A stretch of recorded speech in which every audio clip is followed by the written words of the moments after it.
सबको प्रणाम।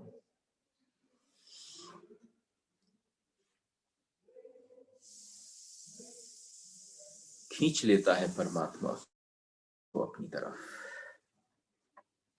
जिसमें इंद्रिय और अहंकार से मुक्त होने की कशिश होती है। इंद्रियों से भी मुक्त और अहंकार से भी मुक्त।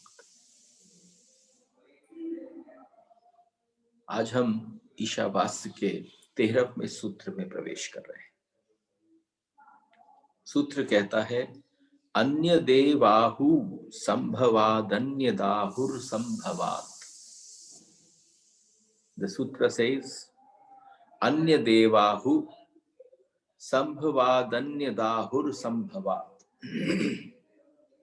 इति शुश्रुम धीराणाम, इति शुश्रुम धीराणाम ये नस्तद विचिक चक्षिरे।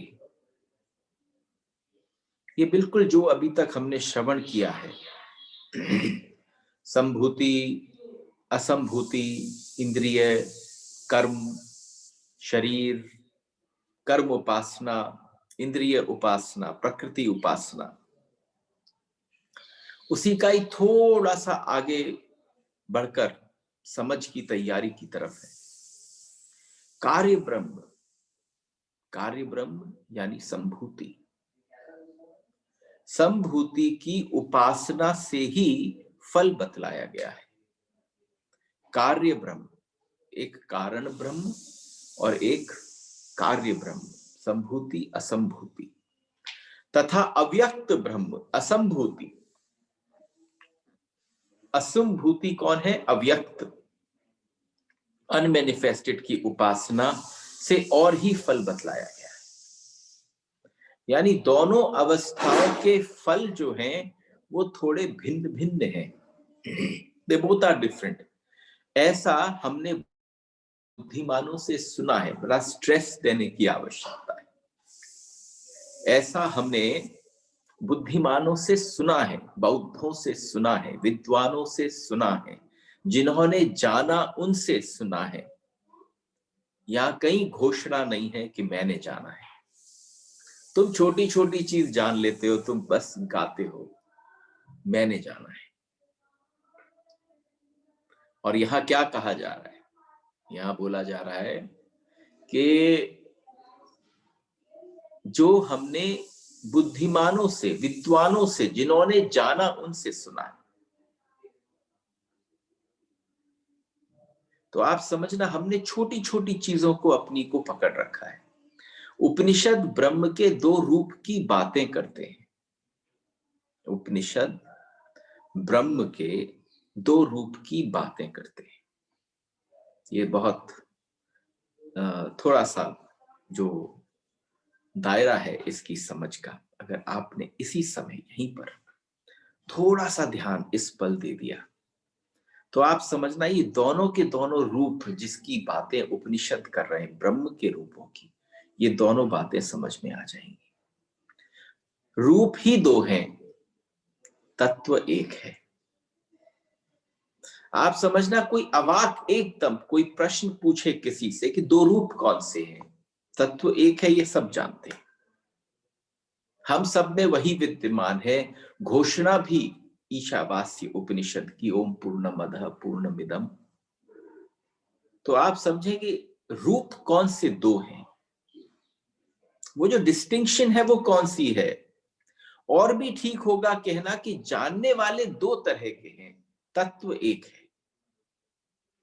जिसको जाना जा सकता है वो दो प्रकार हैं, दो तरीके के हैं। तत्व एक है, एक तो ब्रह्म का अव्यक्त है, एक ब्रह्म का अव्यक्त अनमैनिफेस्टेड कारण रूप, द कॉजल। कौन से रूप? ब्रह्म का एक अनमैनिफेस्टेड है, एक मैनिफेस्टेड रूप। तो जब भी आपके समक्ष कोई आ जाए अपनी बड़ी विद्वत्ता को लेकर साथ में और आपसे प्रश्न करना प्रारंभ कर दे, समझ में नहीं आ रहा रूप कौन से, एक मैनिफेस्टेड, एक अनमैनिफेस्टेड, क्योंकि दोनों के भीतर वही है। एक मैनिफेस्ट हो गया, हमने इसको बहुत सिंप्लीफाई तरीके से 2 दिन पहले बोला था कि परमात्मा ही, वो डिविनिटी ही प्रकट होते होते होते होते आंखों की दृष्टि में आते आते अदृश्य से दृश्य बनते बनते प्रकृति बन जाती है, और प्रकृति ही विलीन होते होते होते होते आंखों से ओझल होते परमात्मा में परिणत हो जाती है। तो आप समझना, परमात्मा और प्रकृति दोनों, अनमैनिफेस्टेड और मैनिफेस्टेड, ये दो रूप हैं, तत्व एक है। अगर मैंने इसको सिंप्लीफाई किया हो और अगर आपको इस बात का भान हुआ हो, तो दो रूप हैं और एक ब्रह्म का कार्य रूप है, एक मैनिफेस्टेड है, कारण रूप है, एक कार्य रूप है। पढ़ चुके हो आप, कोई नई बात नहीं बोल रहा हूं मैं, आपने बहुत सुन रखा होगा इसके विषय, ध्यान नहीं दिया है, थोड़े बैठे नहीं है वहां पर। थोड़े से अगर आप वहां रुक जाते और पता चल जाता ये कारण और ये कार्य, तो आप समझना आपको रूपों का पता चल जाता, फिर पता चलता तुम उपासक किसके हो, कार्य के कि कारण के। कारण जो है वो अनमैनिफेस्टेड है। आप समझना, मुझे बार बार रिपीट क्यों करना पड़ता है, things could have moved much faster अगर मैं रिपीट ना करता हो रहा होता। लेकिन मैं एक बात को, जैसे सोचो कि कोई एक कील दीवार में अंदर ठोकनी हो, तो आप एक ही जगह उसको खट खट खट करते हैं। एक बच्चा कहता है अरे एक ही बार में कस के मार दो, घुस जाएगी अंदर। कि नहीं नहीं, ये दीवार नहीं है, ये शरीर है, इसमें बड़ी धीरे धीरे, बड़ी प्रेम की हथौड़ी से, और हथौड़ी भी क्या है, शब्द हैं, कि कहीं जब आप किसी ऐसी चीज पर आकर्षित होते हो तो आप उसको 100 बार सुनते हो और उस पर आकर्षित हो जाते हो। और अगर हम आपसे कहें कि आप अगर इस अंतर को समझ जाओ, बीज है कारण, वृक्ष है कार्य, आत्मा है कारण, शरीर है कार्य, बिल्कुल ऐसा भाव है। और आप समझना कि मतलब कोई आदमी दूर से ही हाथ जोड़ देगा, नहीं नहीं भाई समझ में नहीं आया, और हम बिल्कुल अपनी ही चीजों से, जिससे हमारी ग्रंथियां खुल जाती, गांठें खुल जाती। तो आपको समझना है किसकी, एक तो बीज ब्रह्म है जो हमें कहीं भी दिखाई नहीं पड़ता, वो दिखता ही नहीं है, पता ही नहीं चलता, घटता सब कुछ उसकी तरफ से है। बिल्कुल जैसे एक एग्जाम्पल आपको दिया था वृक्ष का और जड़ों का, तो जड़ जो है वो तो दिखती नहीं, जड़ जो है वो तो दिखती नहीं है, बीज ब्रह्म है जड़ जो अंदर है, जिसकी वजह से सब कुछ घट रहा है। कहीं भी जो हमें दिखाई पड़ेगा वो बीज ब्रह्म नहीं होगा। और अगर आप ये बार बार ऐलान कर दो कि मैंने बीज ब्रह्म तक पहुंच गया, तो बीज ब्रह्म तक पहुंचना असंभव है। इसलिए असंभव है क्योंकि बीज ब्रह्म दिखता नहीं है, जो दिखेगा वो बीज नहीं होगा, वो कार्य होगा। जो दिखेगा वो कार्य होगा, कारण नहीं होगा, कारण कभी नहीं दिखेगा। वह व्यक्त ब्रह्म है जो प्रकट हो गया है, जो हमें दिखाई पड़ता है। जो हमें दिखाई नहीं पड़ता वो अप्रगट है, अप्रगट, अनमैनिफेस्टेड है। और इस प्रकट ब्रह्म की भी प्रार्थना और पूजा हो सकती है, यानी ऐसा नहीं है कि अप्रकट की ही पूजा होती है। देखो ये भ्रांति थोड़े से हम आपके घरों में घुस रहे हैं। आपके जीवन में जो उपासक तत्व है, उपास्य तत्व है, अगर आप इसकी समझ को, अपने आप को खोल कर बैठ जाओ, तो हो सकता है कि आपके घर में, आपके ठाकुर जी के समक्ष, जिसको आप उपास कहते हो, उपासना कहते हो, हम वहां तक पहुंच जाए। और इस प्रगट ब्रह्म की उपासना बहुत रूपों से हो सकती है। अगर वास्तविक देखा जाए तो उपासना किसकी हो रही है? अप्रगट ब्रह्म की, लेकिन जो प्रकट ब्रह्म है उसकी भी उपासना हो रही है। आप समझो, आपने कभी ध्यान दिया था, आप सोचते थे आप तो कर्म कर रहे हो, लेकिन आप अपनी इंद्रियों की तृष्णा को अगर पूरा कर रहे हो तो वो इंद्रिय की उपासना थी। आप अपने किसी ऐसी छिपे हुए तत्व की उपासना कर रहे हो तो अहंकार की उपासना थी। तो आप समझना, उपास्य के तत्व को थोड़ा सा और डीपर सेंस में जाकर समझाने के लिए उपनिषद के ऋषि ने कहा, देखो अगर कथा हो रही होती तो हो सकता है इसमें से बहुत सारी बातें होती जो हम इसको इग्नोर कर कर चलते, लेकिन यहां पर हम एक एक सूत्र को लेकर चल रहे हैं, चाहे उसको समझाने की आवश्यकता हो चाहे ना हो, क्योंकि you are following a text. छोटे से श्लोक हैं। भागवत में जब 18,000 श्लोक आ जाते हैं तो आप क्या करते हैं? आप बहुत सारे विषय उड़ा देते हैं, बिल्कुल। तो आप चुन लेते हैं, मैं इन विषयों पर बात करूंगा। अब आप समझो, यहां आ गए हैं, we are sitting face to face with one another, there are certain things which has to be brought in, certain things which has to be छोड़ी, लेकिन इसमें छोड़ा कुछ नहीं गया है। आज तक अगर आप सारे पार्ट्स को देखें तो हमने एक भी पार्ट ईशावास्य उपनिषद का छोड़ा नहीं। एक एक सूत्र को बिल्कुल जैसे सीढ़ी चढ़ रहे हों ऐसे पहुंच रहे हैं। जो शुरू में आपसे बात कही थी कि ऐलान था, उस ऐलान तक अंत पर पहुंच जाओ समझ के साथ, वो था बिल्कुल बीज रूप। आपने कार्य का सफर किया और वापस आपका संबंध बीज से स्थापित हो गया। This is what is required. Upanishad जब कहे गए तब देवताओं की भारी उपासना प्रचलित थी। कौन से देवता? हाउ विल यू जज? देवता कौन से, भगवान या देवता? This is so required in today's understanding. जैसे ही आप बोलते हैं कौन से भगवान, कौन से भगवान और कौन से देवता, तो देवता कौन है और भगवान कौन है? जब हम कहते हैं भगवान अपिहिताः रात्रि, भगवान का मतलब है देवता किसी एक तत्व के, जैसे आप समझिए सूर्य एक देव है, चंद्र एक देव है, तो देवों की संख्या बहुत है। कौन? जो बहुत सारे स्वर्ग में रह गए, जो स्वर्ग की प्राप्ति कराते हैं, उनको देवता कहते हैं। हम इस तक अभी थोड़ा सा आगे समय में पहुंचेंगे, लेकिन आप समझना, जिस समय पर उपनिषद रचे गए थे उस समय देवताओं की हरी उपासना प्रचलित थी। देवता शब्द को भी ठीक से समझ लेना चाहिए। हम देवता को भगवान समझ बैठते हैं।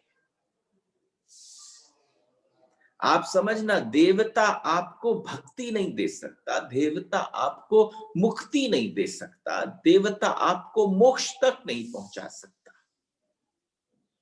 तो कौन है देवता? देवता ब्रह्म के कार्य रूप की, understand.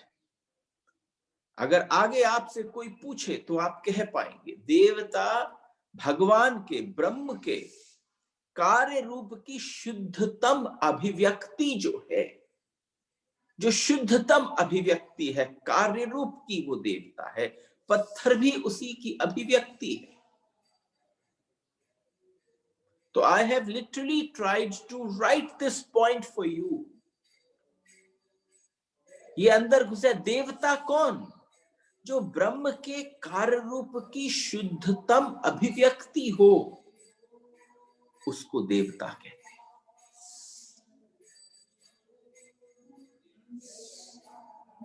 People who have gone through various channels of understanding Upanishad will understand that to come to these conclusions, one has to go through a very, very intense tunnel of understanding, not understanding, समझ में नहीं आ रहा है, इसको कैसे समझाऊं।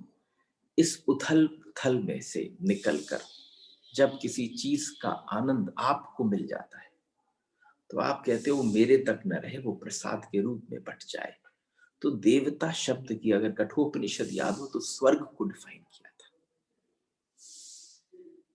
इस समय देवता शब्द को डिफाइन किया है। दिव्य हम उसे कहते हैं जो प्रकट होते हुए भी जिसमें अप्रगट झलकता है। जैसे ही आप किसी चीज को, और आप समझना किसी किसी व्यक्ति के किसी सामने कहीं पर आप दिव्य लिख दें, उसके दिव्य लिखने से कोई दिव्य नहीं हो जाता।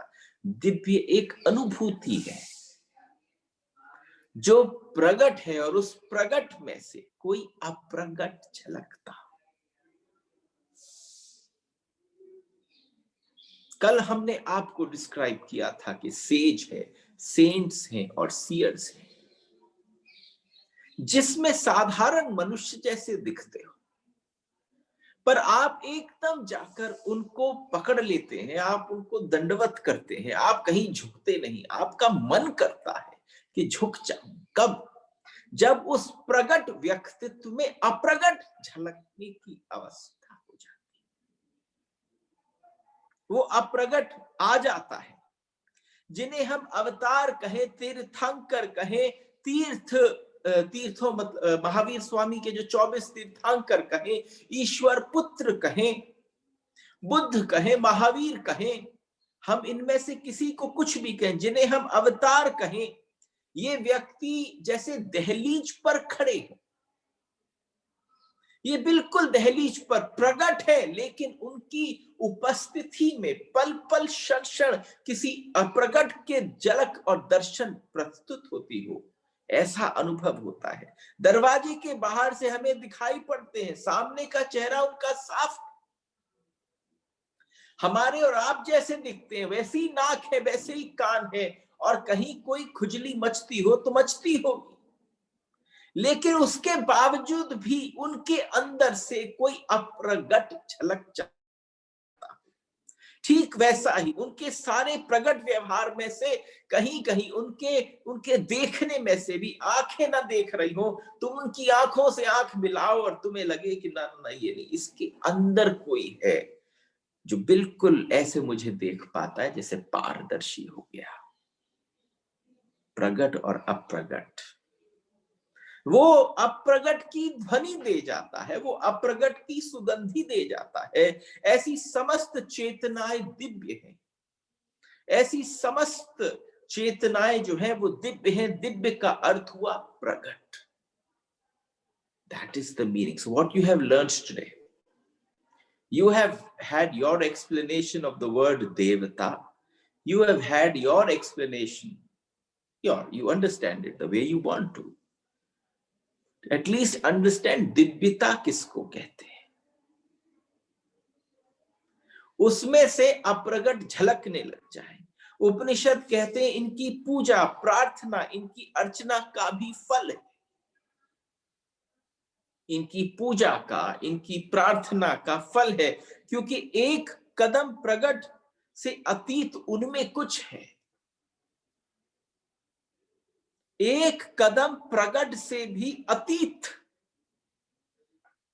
अप्रगट कहां है? प्रगट के अतीत में। आप समझना, इस बात को समझाने के लिए अगर आजकल की अवस्था में कोई बैठे और वो न समझे, ये शब्दों को, इन सूत्रों में प्रवेश ना करे, तो आप समझना हम प्रवेश कर कर भी नहीं समझ पाए। मजा किस बात का है कि आप समझना आपने ये समझा और उसके बाद आप चले गए। हमारे यहाँ क्या कहावत थी कि बच्चे के हार्मोनल चेंजेस से पहले एक बार उसको पकड़ लो, कस के पकड़।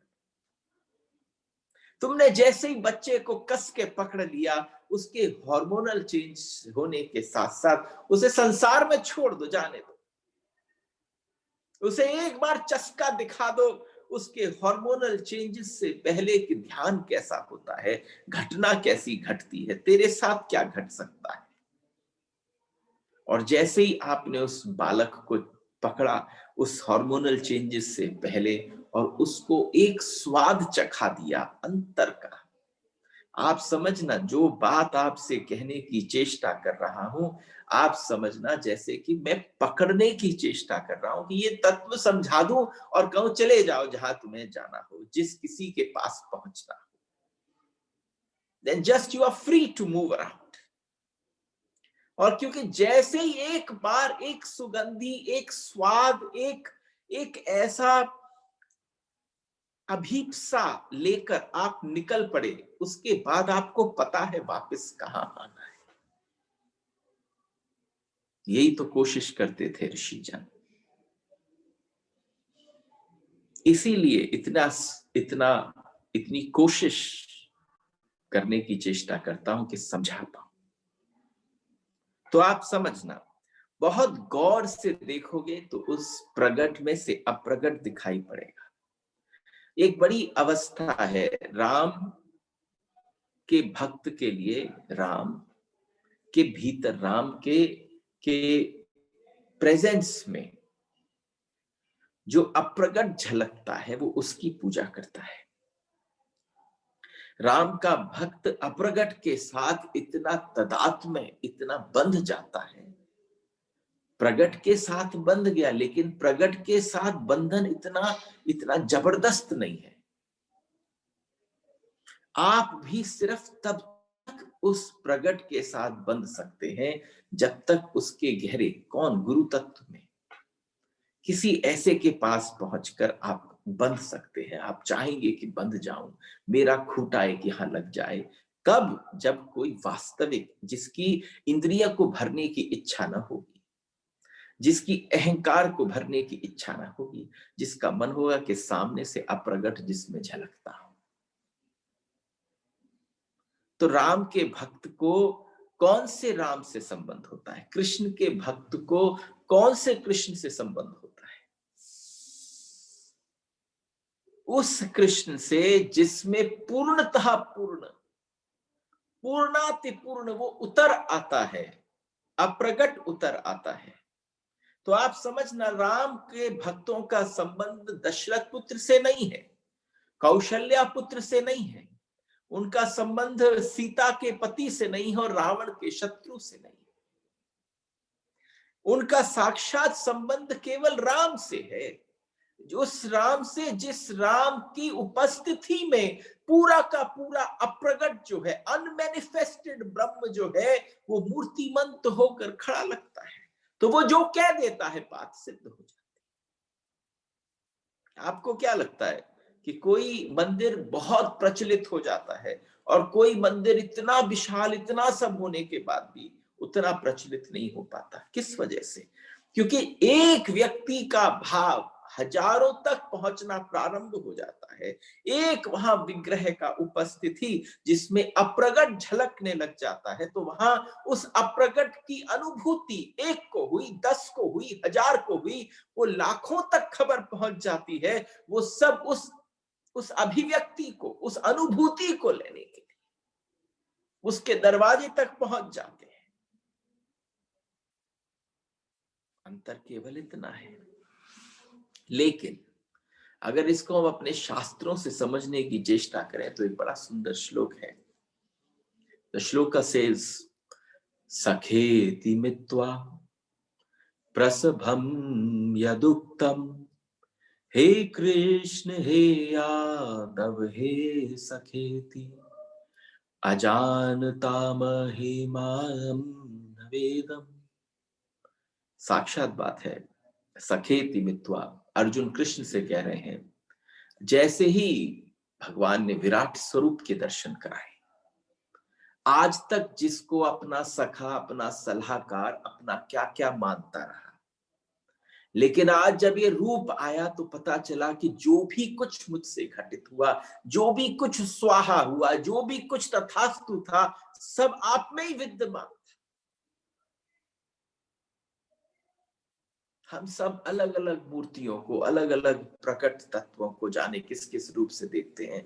कभी उसको झलकना पड़ता है, कभी वो झलक जाता है अप्रकट उसमें से, तो सारी कहानी बदल जाती है। उपनिषद का ये सूत्र कहता है कि ब्रह्म का वह जो प्रकट रूप है, श्रवण करना, ब्रह्म का वह जो प्रकट रूप है, कार्य रूप है, जहां उसके कारण रूप की भी झलक मिलती है, जहां उसके कारण रूप की भी झलक मिलती है, उसकी उपासना, उसके निकट होने के अपने परिणाम है, अपने फल हैं, वे फल सुखद होंगे, वो विलक्षण होंगे। वो जो फल हैं उस अप्रगट के दिखने के, उस अप्रगट की अनुभूति के, कि कहना चाहिए वे फल जो है वो स्वर्ग जैसे होंगे। क्यों? क्योंकि मनुष्य को ऐसे ऐसा सिखाया और पढ़ाया गया है कि सबसे जो परम लक्षित फल है वो स्वर्ग है। तो बिल्कुल जो आपका फल होगा, उसकी उपस्थिति का जो फल होगा वो बिल्कुल स्वर्ग जैसा होगा। ये बड़े बड़े शांतिदायी होंगे, ये बड़े प्रीतिकर लगते होंगे, बड़े मुक्तिदायी होंगे। देखो एक साथ कितने सारे शब्द आ गए, प्रीतिकर, मुक्तिदायक, सुख, स्वर्ग। और इसलिए हमने हमेशा अपने शास्त्रों में बहुत जगह आप देखेंगे 3 प्रकार के शब्दों का उपयोग किया है, कि स्वर्ग का किया है, नरक का किया है, मोक्ष का किया है। और देवताओं की दिव्य चेतनाओं की निकटता ज्यादा से ज्यादा स्वर्ग तक पहुंचा सकती है। पहली बात मैंने कही थी इस विषय में कि देवताओं की निकटता, देवताओं की उपासना ज्यादा से ज्यादा आपको, अगर उनकी उपासना, उनकी पूजा, the maximum that it can take you is till swarg. आपको स्वर्ग की मनोदशा तक, सुख तक, स्वर्ग की मनोदशा क्या है कि परम सुख तक, अगर उस सुख की अवस्था तक, सुख की दहलीज तक कोई पहुंचा सकता है तो वो एक उपासना है देवताओं की, लेकिन मोक्ष तक नहीं। और किस तक नहीं? भक्ति तक नहीं। उपासना की वजह से हो सकता है कोई देव तुम्हारे तुम्हारे तुम्हारे को ऐसी कृपा करे कि तुम्हारे को अपने पास तक निमंत्रण दे दे, अपनी अनुभूति, अपने दर्शन करा दे, तुम्हें कोई वरदान प्राप्त करा दे, बिल्कुल स्वर्ग जैसी अभिव्यक्ति, अनुभूति होगी। लेकिन वह देवता आपको मोक्ष नहीं दे सकता। Whenever we have been reading certain things regarding this, so we have come across कि गॉड्स और गॉड्स, जो ट्रिनिटी है, ब्रह्मा विष्णु महेश है, अगर उनको बिगर गॉड्स की उपाधि दी जाए, उनको ब्रह्म की उपाधि दी गई है। ये समझने की बात है सुख कितना ही गहरा। अगर आप इस तत्व को समझ पाओ, आप समझना, ऐसा लगेगा जैसे मुझ में से कुछ निकला, बहा और आप तक पहुंच गया, उसने भिगो दिया आपको। सुख कितना ही गहरा खो जाएगा। सुख की विशेषता क्या है? अगर बहुत गंभीरता से सुनेंगे तो सुख की एक विशेषता है, सुख कितना ही लंबा हो अंत आ जाएगा। सुख कितना ही लंबा हो अंत आ जाएगा। जहां अंत आएगा वहीं से नरक शुरू हो जाएगा। यानी सुख की शुरुआत भी है और सुख का अंत भी है। नरक का केवल अंत है। नरक जहां से मोक्ष शुरू होता है, अंत नहीं होता उसका। जैसे ही आपके जीवन में मोक्ष का पल आ जाता है तो मोक्ष प्रारंभ हो जाता है, उसका अंत नहीं होता। सुख का प्रारंभ भी है और सुख का अंत भी है। स्वर्ग शुरू होता है, अंत होता है। नरक शुरू ही नहीं होता, नरक सिर्फ अंत ही होता है। 3 शब्द मिले थे हमें, स्वर्ग, नरक और मोक्ष।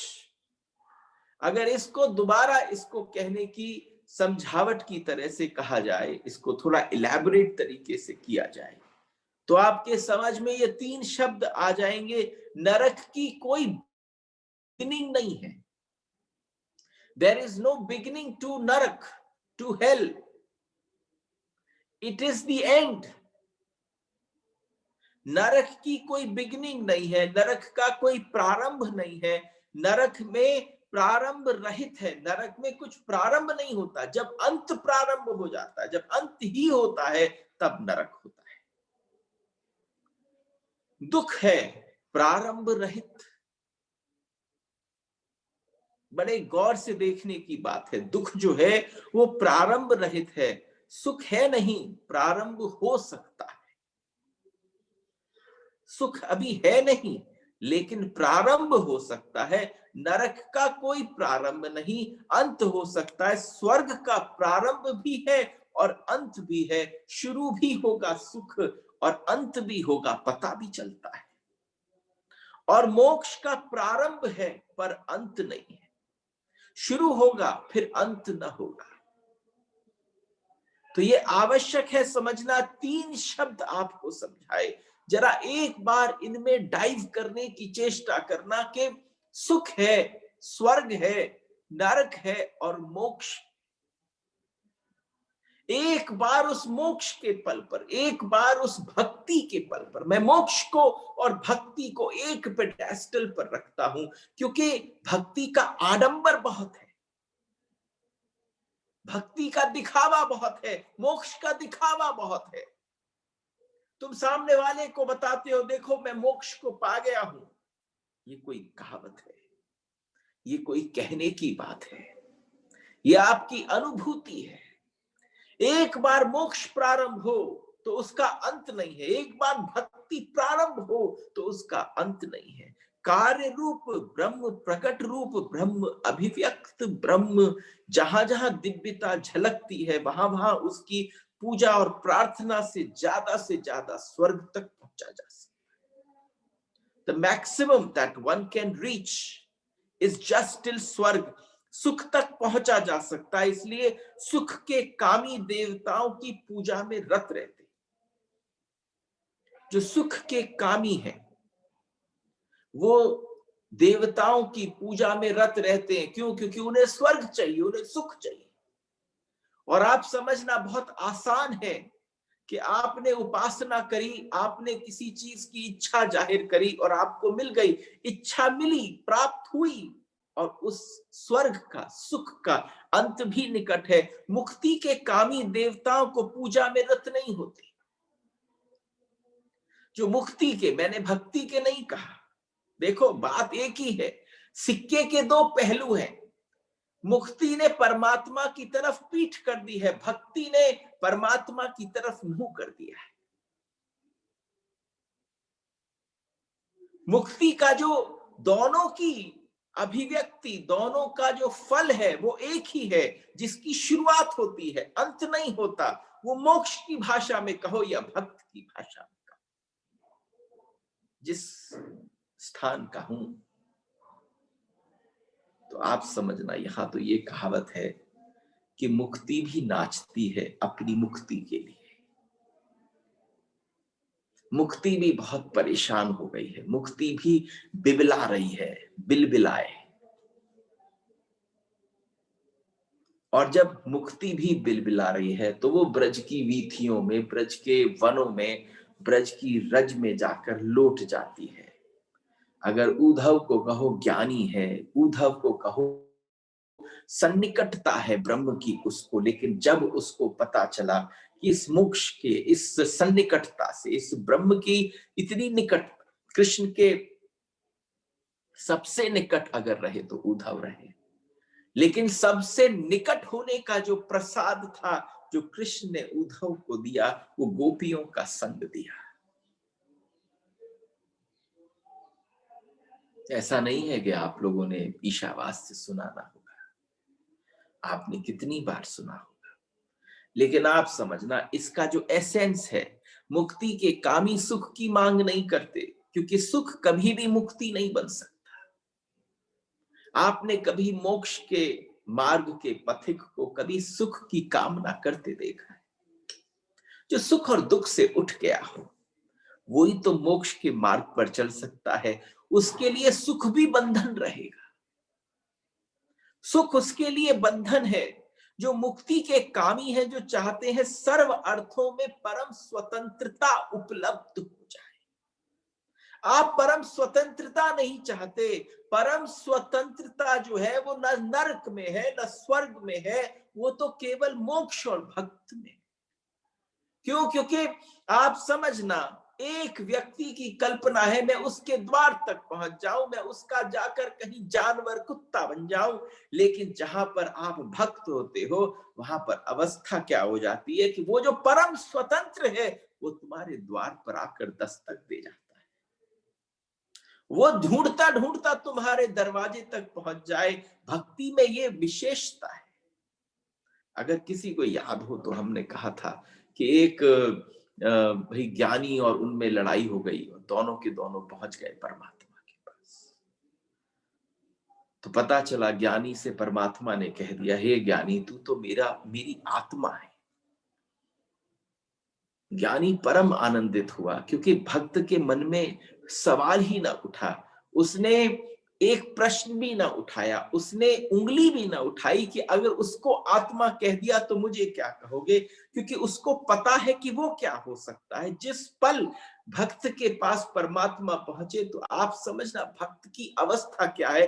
परम स्वतंत्रता किसको कहोगे कि परमात्मा ने कह दिया कि तुझे बताऊं ये मेरी आत्मा है पर तू मेरा परमात्मा है। अवस्था की बात है जिसका फिर कोई अंत ना हो, अमृत मिले जिसकी फिर कोई सीमा ना हो, फिर जहां से लौटना ना पड़े। एक अवस्था है भक्त की, लौटना ना पड़ता है। आप समझना, मीरा लौटी कहां है, चैतन्य लौटे कहां है, कोई मार्ग नहीं है वापस लौटने का। मोक्ष के पद पर जो पहुंच गया उसको उतरने की आवश्यकता नहीं है, बस उसके जीवन में प्रारंभ हो गया, वो अंत नहीं होगा। वो ऐसे सोपान के साथ मिल गया, उसको इनफाइनाइट का रियल मतलब समझ में आ गया। उपनिषद की एक खूबी है, उपनिषद को इनकार किसी बात से नहीं है। आप समझना, आपका एक शास्त्र किसी चीज में हाँ कहेगा ना कहेगा जिसको तुम मानते हो, लेकिन उपनिषद में किसी चीज का इनकार नहीं है, स्पष्टीकरण है। इनकार नहीं है कि देवताओं की कोई पूजा ना करे, कहीं नहीं कहा उपनिषद ने कि करो, कहीं नहीं कहा कि तुम उसका इनकार करो। उपनिषद कहेंगे किसी को देवता की पूजा करनी हो तो वो करे, किसी को भी करनी हो वो करे, लेकिन जानता हुआ करे कि सुख से आगे ये यात्रा नहीं हो सकती है। अगर तुम्हारी केवल जीवन की परम उपलब्धि सुख भोगना है तो उपनिषद कहता है करो ना, पहुंच जाओगे। पर लेकिन उसके बाद जब वो अकाउंट भर जाएगा, जब खाली हो जाएगा तो अंत ही हो जाएगा। तो उसने इनकार नहीं किया है, इसके पीछे सूत्र ऐसा हमने जाना है। This is most beautiful. तुम ले लेके अपनी छोटे छोटे ज्ञान को हर जगह पर बोल रहे हो, मैंने जाना, मैंने किया, मैंने किया। आप समझ रहे, ये बात जब गहरी कर जाती है, एक ख्याल में ले लेनी चाहिए कि जानने को सदा अनंत है, जानने को सदा अनंत है, और मैं कितना ही जान लूं, कितना ही, फिर भी पूरा नहीं है, कभी पूरा नहीं हो सकता, क्योंकि इतना अथाह सागर है जानने के लिए। मैं कितना जान लूं फिर भी वह पूरा नहीं है। ऐसा समझे सागर में पड़ा हूं, सागर है, मैं किनारे से उतर आता। एक छोटी सी बात है, हम हर वर्ष कैलाश जाते हैं, और कैलाश में जब जाते हैं तो यहां पर सागर से न समझाना चाहूंगा, जो गए हैं साथ में अगर हैं यहां पर जो श्रवण कर रहे हैं तो समझ जाएंगे इस बात को क्या कह रहा हूं। एक सागर है, जैसे एक नदी होती है, और उस सागर के चारों तरफ अलग अलग घाट हैं। उन घाटों को क्या कहते हैं? जैनियों का जो मत है, तीर्थंकर, उन्होंने अपने सबसे उच्च स्थान पर बैठे हुए गुरुओं को तीर्थंकर बोला है। तीर्थ का क्या मतलब है? तीर्थ का मतलब है घाट, जिस घाट से उतरा जा सकता है। और फिर समझने की बात है कि एक घाट से मैं उतरा, एक घाट से आप उतरे, एक घाट से कोई और उतरा, और वो कह दे कि मैंने पूरा सागर जान लिया। सागर तुमको पूरा जान सकता है जिस घाट से तुम उतरे वहां से, लेकिन तुम ये ऐलान नहीं कर सकते कि तुमने सागर को पूरा जान लिया। संभव नहीं है बात। तुम जिस जगह से भी कूदोगे, चाहे उसमें कितना भी जल हो, तुम्हारे डूबने लायक भी ना हो, पर तुमने एक बार डुबकी लगाई तो सागर ने तुम्हें पूरा पहचान लिया, ऊपर से नीचे तक नाप तोल कर ली। लेकिन अगर तुम ये कहो कि पूरा सागर मैंने जान लिया, अरे तुम एक घाट से उतरे थे, कोई और किसी और घाट से उतरा था। इसलिए उपनिषद के ऋषियों ने इस सारे जानकारी को, इस सारी जानने को क्या बोला, हमने जिन विद्वानों से जाना। तो आप समझना, यहां कहीं ऐलान नहीं है कि ये मैंने जाना, यहां कहीं ऐलान नहीं है कि ये मुझसे बहा। इतनी हम्बलनेस के साथ उपनिषद कही जा सकती है कि मैंने कुछ जाना ही नहीं, कुछ पता ही नहीं था, मैं तो अपने घाट से हल्का सा उतरा, पर जाकर पता चला उस सागर के अंदर कि अनंत घाट थे, अनंत लोग उतर रहे थे, अनंत लोगों के भीतर इस तत्व का अनुभूति हो रही थी। वो अपने अपने स्थानों में, अपने अपने वैष्णवों के बीच में पहुंच गए, और उन्होंने जाकर जो गाथा गाई, उस सबको उन्होंने कहा जो हमने जाना, उनसे जिन्होंने जाना था कभी। तो हर बार बात यही हुई। इसलिए उपनिषद के निरंतर ऋषि कहते हैं, जिन्होंने जाना उन्होंने सब कुछ पुल्ड अप कर दिया।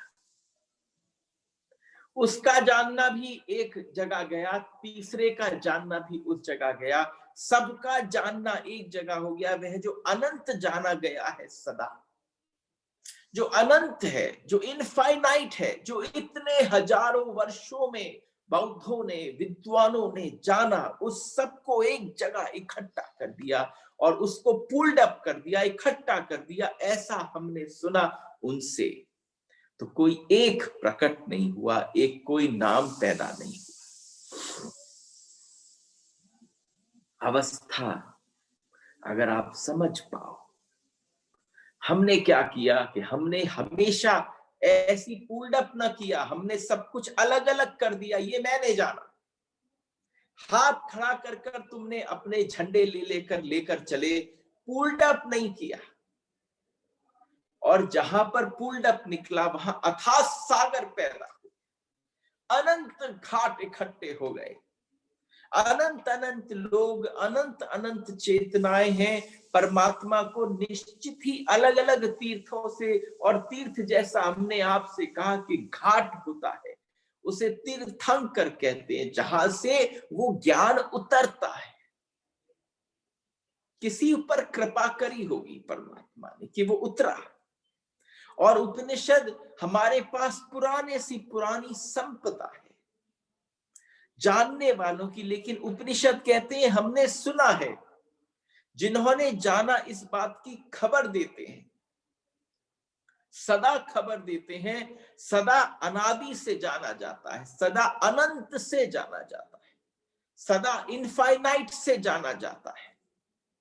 और जब ये बात हो जाती है तो एक बात ध्यान रख लेनी आवश्यक है कि पुराने सारे जानने वालों को मौलिकता का आग्रह नहीं था, ओरिजिनल होने का आग्रह नहीं था। आज के समय में सबसे बड़ी भ्रष्टता ये हो गई है कि हर व्यक्ति कहता है मेरा, हर व्यक्ति कहता है ये मौलिक विचार है, लिया कहीं और से होगा, आया कहीं और से होगा। लेकिन हर जने ने कहा कि पहली दफा कर रहा हूं, आज तक किसी ने नहीं किया, first time in the history of Mankind.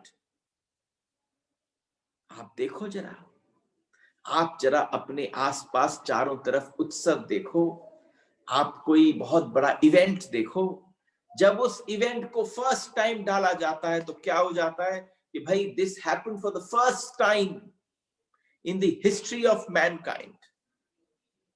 लेकिन आप बताओ, ये संभव ही नहीं है। आज के युग में बड़ा फर्क पड़ा है। प्रत्येक दावा करना चाह रहा है कि वह जो कर रहा है वो वही कर रहा है, उससे पहले किसी ने ना वैसा सोचा। उससे पहले किसी ने ऐसा ध्यान ही न लगाया, इतना ज्ञान किसी में था ही नहीं, यानी सारा ज्ञान उसमें उतर आया है, ओरिजिनलिटी है उसमें।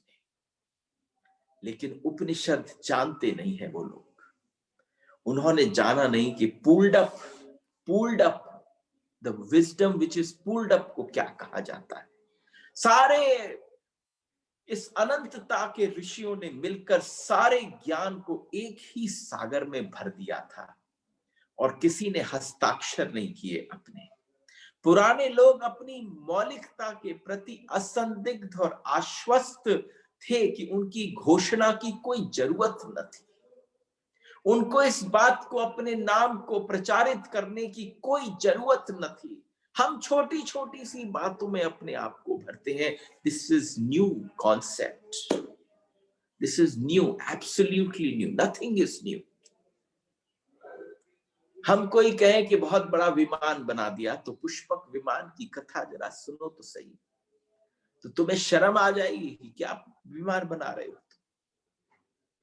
पुष्पक विमान अपने लोगों की उपस्थिति से छोटा और बड़ा होता था,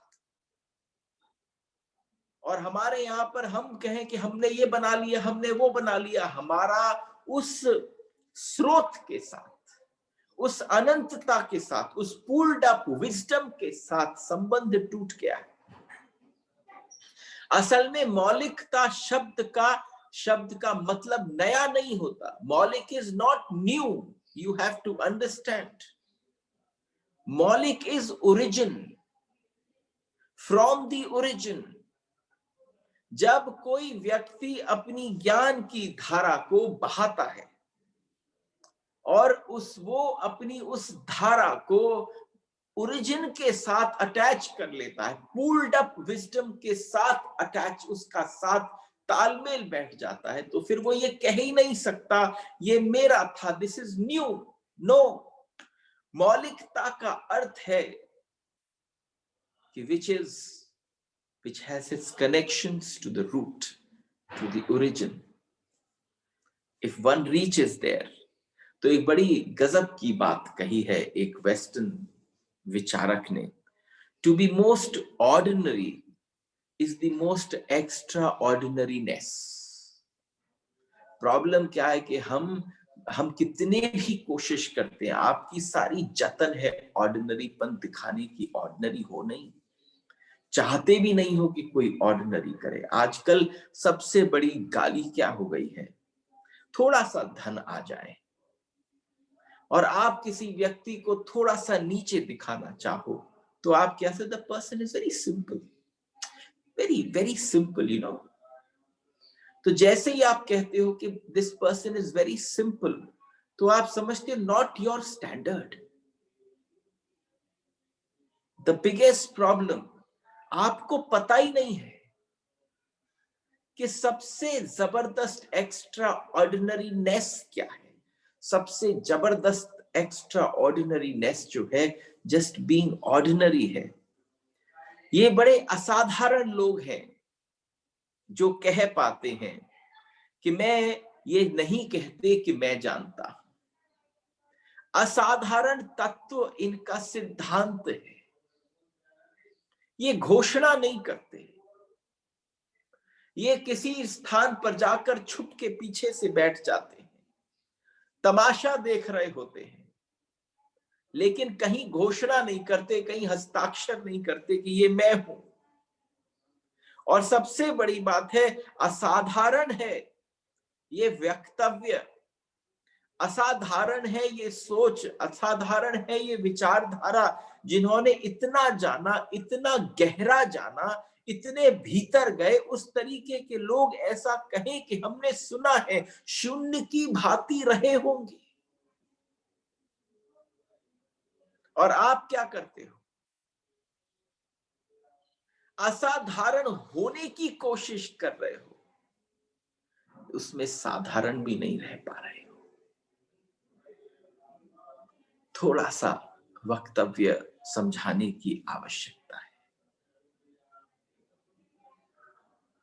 इस बात को समझने की इसलिए बार बार दोहराते चले जाएं, बार बार जोड़ते चले जाएं हर सूत्र में, अपने जीवन की हर उस अवस्था में एक बात को जोड़ते चले जाएं। जब जब आपको ये दम्भ हो, ये अहम हो, ये पता चले कि मुझे कुछ पता है, तो आप अपने अंदर हाथ जोड़ के कहें, उनको नमन जिनसे जाना, जिन्होंने जाना था उन्होंने हमको जो बताया, उनको नमन। जब आप उनको नमन कर कर चलते हैं और आप समझते हैं भावातीत और ट्रांसेंडेंटल अवस्था प्रकट हो जाती है हमारे भीतर ही, उसी पल हमारा संबंध बीज तत्व के साथ जुड़ जाता है। कार्य अलग हो जाता है, बीज अलग हो जाता है। केवल यही तो उपलब्धि है इस मनुष्य जीवन की। देखिए, एक स्टोरी कहना चाहता था। इस समय स्टोरी कहने का टाइम नहीं है, लेकिन कल जब हम आपस में मिलेंगे तो मैं कैसे न कैसे व्यवस्था कर कर उस स्टोरी को शेयर करूंगा, जो जो आप जब अपने, वैसे कोई दादा कोई दादी बैठकर अपने बच्चों को स्टोरी सुनाते हैं और बच्चे ऐसे बैठकर सुनते हैं, दोनों अपने गालों पर हाथ रखकर, कि जाने कौन सा तोहफा, जाने कौन सा गिफ्ट मिल गया। तो आप समझना, व्यासपीठ है मेरी, और जिस जगह से कोई चीज सुनाने की बात कर रहा हो तो बिल्कुल बच्चों की भांति अगर सुन पाओ तो शायद कोई जीवन जीने का सूत्र मिले। तो इस कहानी को कल के लिए छोड़ते हैं, आज यही विश्राम करते हैं। राधे राधे, हरि बोल।